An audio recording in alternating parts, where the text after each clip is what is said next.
प्रभु यीशु मसीह में मेरे प्रिय भाई और बहनों, आप सभी का आज सुबह की इस प्रार्थना में हार्दिक स्वागत है। I hope everyone is fine. परमेश्वर निरंतर हमें आशीष देते जा रहे हैं। मैं आप सबको बताना चाहता हूं कि इसी चैनल पर हम संत एंथोनी ऑफ पादुआ, जिनकी फीस्ट कल 13 जून को है, वह संत जिन्हें खोई हुई चीज़ें वापस दिलाने के लिए जाना जाता है, उनकी 9 दिन का नोवेना प्रार्थना कर रहे थे, रोज सुबह 6:45 बजे। आज इस नोवेना का अंतिम दिन है। आप में से जो भी संत एंथोनी पर विश्वास रखते हैं, कृपया इस नोवेना को अवश्य सुने और दूसरों के साथ भी इसे शेयर करें, ताकि और लोगों को भी उनकी माध्यस्थता और आशीष का अनुभव हो सके। वैसे तो हमारे पास प्रभु को धन्यवाद देने के अनेकों कारण हैं।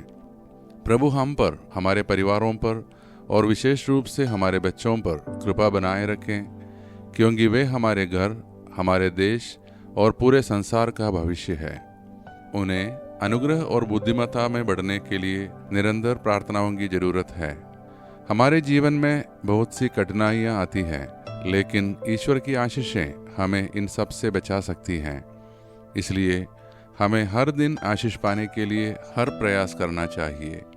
इन प्रार्थनाओं को दूसरों के साथ शेयर करना यह एक महान कार्य है जो आपके जीवन में आशीषों की वर्षा ला सकता है, क्योंकि जब आप किसी और को यह प्रार्थना भेजते हैं तो आप उनके जीवन में भी ईश्वर का उजियाला लाता है। आइए अब हम पवित्र बाइबल से पाठ सुने। नबी यशायाह का ग्रंथ, अध्याय 10, पद संख्या 20 और 21।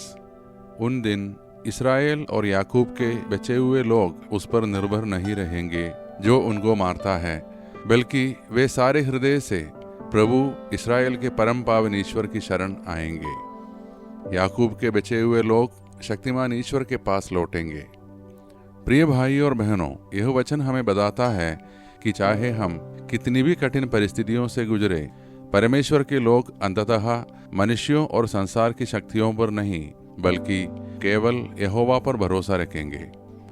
आज की दुनिया में भी हम कभी कभी अपने भरोसे के केंद्र पैसा, लोग, रिश्ते या तकनीक को बना लेते हैं, लेकिन यह वचन हमें याद दिलाता है कि स्थायी सुरक्षा, शांति और जीत केवल परमेश्वर से ही आती है। जब हम पूर्ण निष्ठा से उसी पर निर्भर होते हैं, तब वह हमें किसी भी विपत्ति से बाहर निकालता है और याकूब की घराने के सब लोग चाहे कहाँ भी हो, उन्हीं के पास लौटेंगे। तो आइए अब हम अपने आप को प्रभु के हाथों में सौंप दें और मिलकर प्रार्थना करें। सर्वशक्तिमान परमेश्वर, जैसे ही हम इस सुंदर दिन की शुरुआत करते हैं, हम आपके द्वारा दिए गए जीवन और आपके अनंत प्रेम के लिए आपको धन्यवाद करते हैं। हम हमारे परिवारों के लिए प्रार्थना करते हैं। हमारे परिवारों को आपकी शांति, एकता और सुरक्षा में रखिए। हमारे बच्चों को अपनी समझ, अनुग्रह और अनुशासन में बढ़ाइए। उन्हें संसार की बुराइयों से बचाकर आपकी इच्छा के अनुसार चलने वाला बनाइए। हर माँ बाप को अपने बच्चों की देखभाल और मार्गदर्शन करने के लिए आपकी बुद्धि और धैर्य दीजिए। हमें उत्तम स्वास्थ्य, जरूरतों की पूर्ति के लिए और दूसरों की मदद के लिए पर्याप्त धन और हृदयों में आनंद दीजिए। आज के दिन हम हर तरह का पाप, संकट और बुरी संगति से बचे रहें।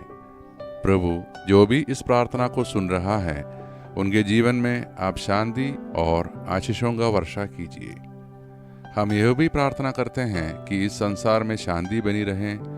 आप हमें और हमारे परिवारों को अचानक और अप्राकृतिक मृत्यु से बचाइए। जिन्होंने प्रार्थना निवेदन भेजा है, प्रभु उनकी प्रार्थनाओं को सुनिए और अपने समय में उन्हें उत्तर दीजिए। ये सारे प्रार्थनाएं हम करते हैं हमारे प्रभु यीशु मसीह के नाम पर, आमीन। प्रिय भाई और बहनों, अगर यह प्रार्थना आपके हृदय को स्पर्श करती है तो कृपया इसे लाइक करें और शेयर करें। जब हम प्रार्थनाएं शेयर करते हैं तो हम प्रभु की योजना में एक प्रकाशवाहक बन जाते हैं। आपकी एक शेयर की गई प्रार्थना किसी और की राह रोशन कर सकती है और आपको भी आशीष दे सकती है। ईश्वर आपको और आपके परिवार को आशीष दे। हम अगले प्रार्थना में फिर मिलेंगे। तब तक प्रभु के प्रेम में बने रहिए।